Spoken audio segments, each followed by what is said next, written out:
Hey there, I'm Jill Griffin, and this is the Career Refresh Podcast.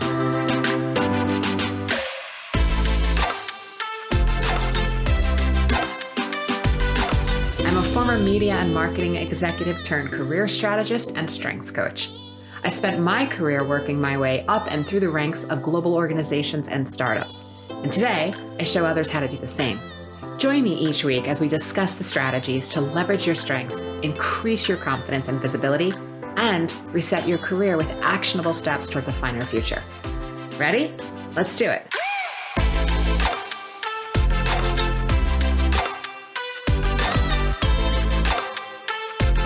Hey, my friends, welcome back to the Career Refresh Podcast. I am your host, Jill Griffin. So last week in episode 59, we talked about how to successfully answer a question that you don't want to answer, right? You can't really dodge the question. You've got to give an answer, but how do you answer in a way that sort of protects yourself if that's what needs to be done, but you're still being able to give some sort of partial answer. And that is helpful for interviews, colleagues, senior leadership, or just a nosy neighbor, right? This week, I want to talk about how you can ask better questions so that you get better answers, which is ultimately going to save your own resources, both your mental and your physical resources, your manual labor. One of the behaviors that I often see when someone is newly elevated to a leadership position or elevated to a new role is that they really have to pause and figure out how to leave behind their old role and squarely step into their new role. And that requires retraining their brains and their overall behaviors as they take on this role.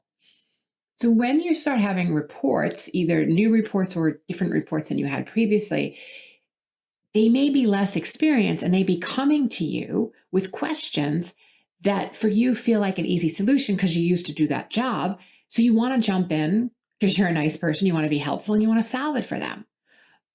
But you take away their agency and you don't teach them how to think creatively and you don't train them how to be solution-oriented if you're always solving it for them. And then you're training them to always come to you versus coming to you with thought out solutions. Maybe they're asking you, hey, I have 3 different ways we could approach this. What do you think is best? Is a very different type of exchange than someone coming to you and saying, I don't know what to do. What should I do? Right? Again, that puts that burden of labor back on you. So while you want to provide an efficient use, while you know the answer, I'm really going to encourage you to find both the short-term and long-term solution.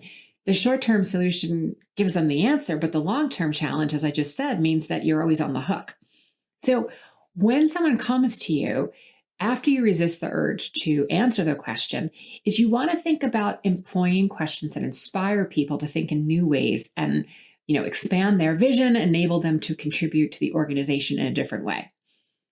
We can't always stretch all the way down to meet them. We want to find them somewhere in the middle. And your role as a leader is to create that capacity for them to do their job.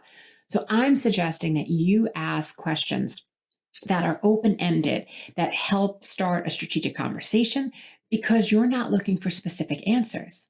So starting your questions with words like why or how or what do you think about?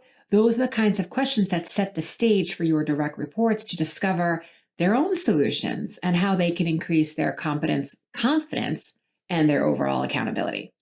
So you want to find ways to help them be solution-oriented. And I want you to think about a different type of framework for asking questions that will create value in multiple ways. So first, think about asking a clarity question. Something like, can you explain more about this situation or tell me more about what's going on, right? So it gives them an opportunity to talk it through and explain to you what's going on to help you see clarity and them potentially get clarity by explaining it to someone else. You also then want to think about how can you build a relationship with this person or this team? So instead of saying something that's like a did you question, right? You ask how's it been going? How is this project going? The next way that I would approach questioning is to really help people think analytically and critically. And asking them, if we take this approach, what are the various dependencies and are there any, risk reward? What's the risk reward of taking this approach? The next way you think about it is you can inspire people to think in new ways by getting them to pause and challenging them with, hey, tell me why this worked. So they have to think through why a particular situation or solution that they're working on would actually work or why it did work. Then you want to think about how can you really encourage different type of thinking, really expand and stretch them. So asking questions where you may encourage them to think about it in another way. Can this be done in any way? What are the other routes and options we have here? And then you want to think about challenging their assumptions. So if you start to poke around and say, like, what do you think if we what type of thing might we lose if we're sharing responsibility for implementation of this process, right? Thinking about, are there any assumptions that are baked in that need to be challenged? It really is really simple. When you ask better questions, you help people develop their own ability to solve problems, increase their creativity, and their overall resourcefulness. And in my opinion, resourcefulness is probably the most underrated skill. So that is what I have for you this week, folks. But before I go, I want to know who is helping you build a successful career. Do you have a strategy? I'd be honored to help you. Check out the details in the show notes of where you can schedule an appointment to see if either my private work, my private one-on-one work, or my group coaching is the right path for you. All right, my friends, I appreciate you so much. Thanks for joining me this week, and I will see you next time. Thanks for listening to the Career Refresh podcast.